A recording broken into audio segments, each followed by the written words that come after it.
So looking back at, the last year, I remember you left just a few days after I left the UK, and so you're closing in on exactly 1 year away from the UK. What would you say was, your biggest change mentally from March 2020 to March 2021?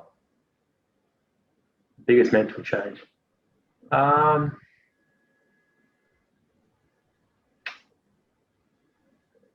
I think for me, something that has worked really well is goal setting.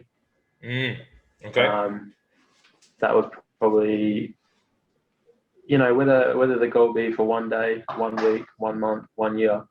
Um, when I wake up every day, I want to have a goal, and if I can achieve that goal, and a lot of the things that I do actually, I get from yourself. So if I want to be that 1% better Mm-hmm. tomorrow, I've got a list of things that I need to do tomorrow to get that 1% better. And if I don't do some of those things, I can look back and reflect and realize that I didn't do it. Mm, Um, I think I was always self-aware um, when I was in the UK and before that. Like, look, let's be honest. To be fair, when I was in the UK, I wasn't overly out of line. Really, mm-hmm. I was way better than what I was before I went to the UK. Mm-hmm. Because there was a couple years where I didn't play basketball at all. Yeah. So to get to the UK in the first place, I was still in a good position. Yeah, We're definitely. talking like to be fair, it does seem like I was off track Mm-hmm. for the position that I was in as a professional player. I should have been a lot more on track. So we can't Mm-hmm. talk about it like that. But in hindsight, everyone's probably thinking, "Oh, this guy was fucking off the rails in the UK," but I wasn't. Um, but I just had no direction. Mm-hmm. When I was in Nottingham, I just don't think I had any direction, and day by day, I just wasn't sure what I was doing. I was letting little things get to me. I didn't have a set plan. Like I was just so confused how you could get up at 5 o'clock every morning and go and do your same routine. It just didn't make sense to me. Of course, Mm-hmm. it makes sense to me now. Yeah. I've got my own routine now. But it's just everyone takes um, a different amount of time to almost you mature, your body matures, but then your mind has to mature. Yeah. And I think my mind didn't mature until, the last year or so. Would it have happened if COVID didn't happen? I honestly don't think so. Mm-hmm. So COVID really gave me a chance to sit down, reflect, and give myself goals. And I think I would have mentioned to you in April, May last year, I was trying to do 10,000 push-ups in a month. Yeah. It's just like little things like that. Like it doesn't have to be basketball related, it doesn't have to Mm-hmm. be financially related.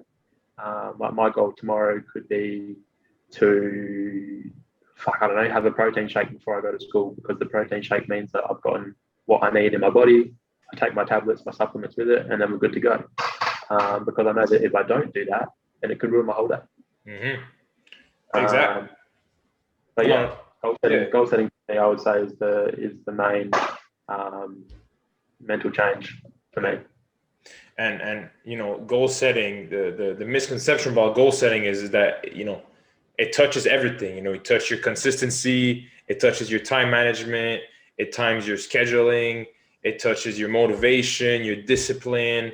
It touches everything. So that's the beauty of goal setting, is that whenever the vision is clear, whenever what you want, you seek that clarity, it can have an impact on so much more. And I think that's what goal setting is done for you. And what I like about what you said, Tom, is that you brought the fact that everyone is on their own pace, and everyone's going to figure it out at the right time. Right now, with the society, especially in North America, I'm sure it's like that in Australia as well. But like society is looking at performances.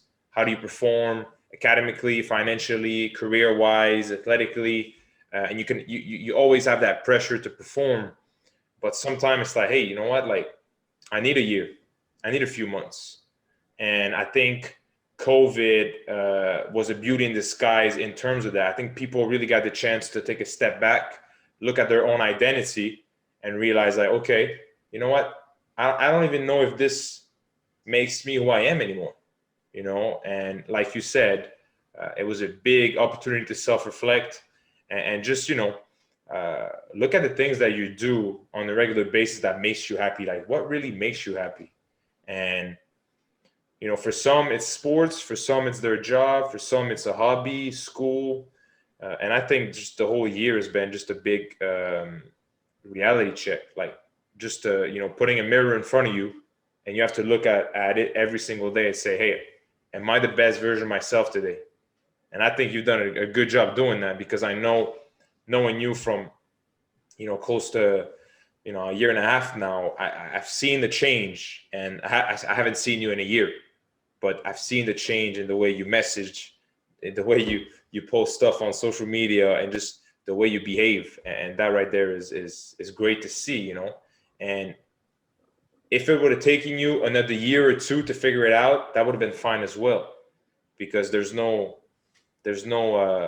clock.